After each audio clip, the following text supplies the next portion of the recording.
আমাদের মনের বেদনা বুঝাইলেও কেউ বোঝে না। বলেন আমাদের মনের বেদনা বুঝাইলেও কেউ বোঝে না। শুনাইলেও কেউ শুনে না গো, শুনাইলেও কেউ শুনে না গো।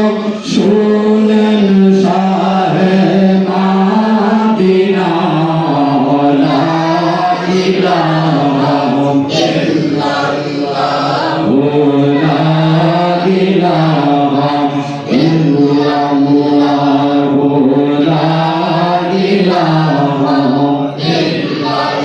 লা ইলাহা ইল্লাল্লাহ মুহাম্মাদুর রাসূলুল্লাহ সাল্লাল্লাহু আলাইহি ওয়াসাল্লাম। রাসূল বলেন তিনটা ঘটনা যখন সবচেয়ে বেশি হবে দুনিয়ার জমিনে, আল্লাহ রাব্বুল আলামিন তখন বান্দার উপর গজব নাযিল করবেন। তাদের আকৃতি পরিবর্তন করে দিবেন, কারো আকৃতি শুকরের নাই, কারো আকৃতি বানরের নাই, এমনকি তাদের উপরে শিলাবৃষ্টি, এমনকি ভূমিকম্প, বিভিন্ন আযাব তাদের উপর অবতীর্ণ হবে। তিনটা ঘটনা রাসূল সাল্লাল্লাহু আলাইহি ওয়াসাল্লাম বললেন। এক নম্বর হলো যহরাতিল কায়নাত, দিল বলেন নাউযুবিল্লাহ। এক নম্বর হলো যারা মুসলমান হইয়া নায়ক নায়িকা এনে গায়ক গায়িকা এনে যারা গান করে, দিল বলেন নাউযুবিল্লাহ। আমাদের বলতে হবে নাউযুবিল্লাহ।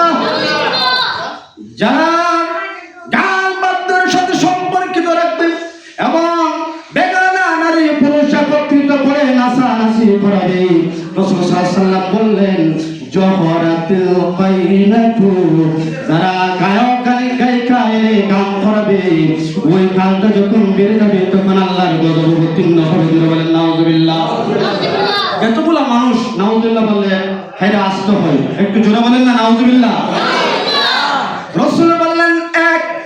দুই নম্বর হলো ওয়াল মাআজিফু, ওয়াল মাআজিফু, রাসূল বললেন যারা বাদ্যযন্ত্র বানাইবে, যারা বাদ্যযন্ত্র বানাইবে ব্যবহার করবে, আল্লাহর নবী বলেন দুই নম্বর এই খালটা যখন বৃদ্ধি পায় যাবে, গান বাদ্য এবং বাদ্যযন্ত্র বৃদ্ধি পায় যাবে, আল্লাহর নবী বলেন তাদের উপর আল্লাহ শিলাবৃষ্টি এবং তাদের চেহারাগুলো আল্লাহ রূপান্তর করে দিবেন।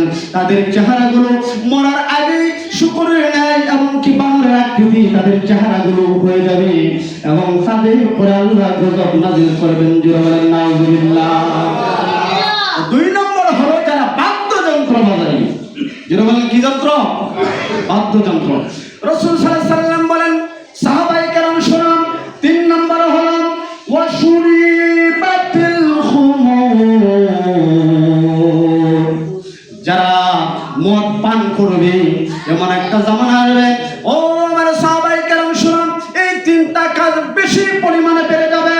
মানুষগুলা নায়ক নায়িকার পিছনে দৌড়াবে, গায়ক গায়িকার পিছনে দৌড়াইবে, মদ পান করবে, বাদ্যযন্ত্রের ব্যবহার বেড়ে যাবে, তখন আল্লাহ রাব্বুল আলামিন তাদের উপর গজব নাযিল করবেন। জোরে বলেন নাউযুবিল্লাহ।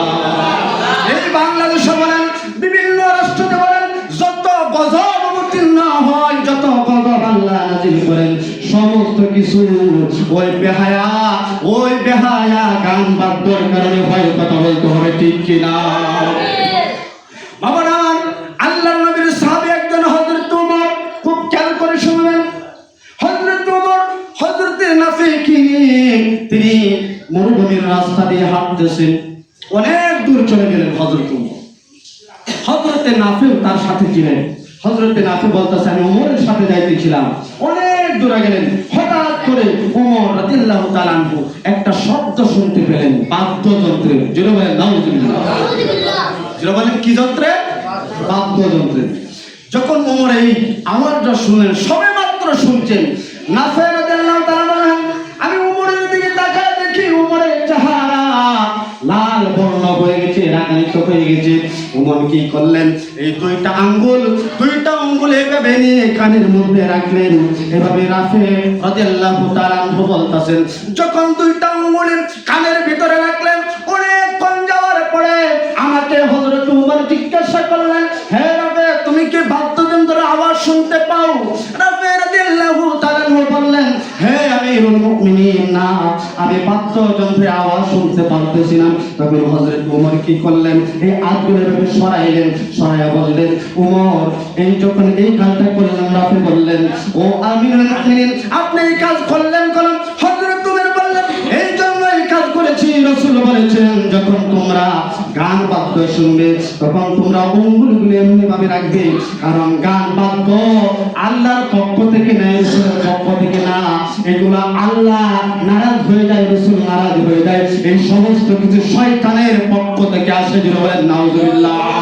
শয়তান যখন কোন কাউকে আহ্বান করে, শয়তান যখন কাউকে ডাকে, খোদার কসম গান বাদ্য নিয়ে তাকে ডাকে। যিনি বলেন নাউজুবিল্লাহ।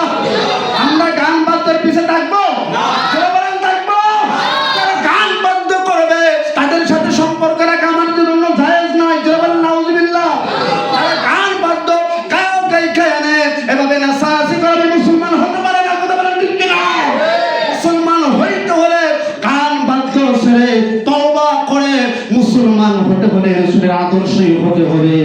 বাবা, আমরা শেষ করে ফেললাম। তাহলে আমরা যতদিন থাকবো, যতদিন আল্লাহ রাব্বুল আলামিন আমাদেরকে জীবিত রাখবে, আমরা যেন রাসূলের তরিকায় চলতে পারি। আল্লাহ তৌফিক দান করে, সবাই বলেন আমিন।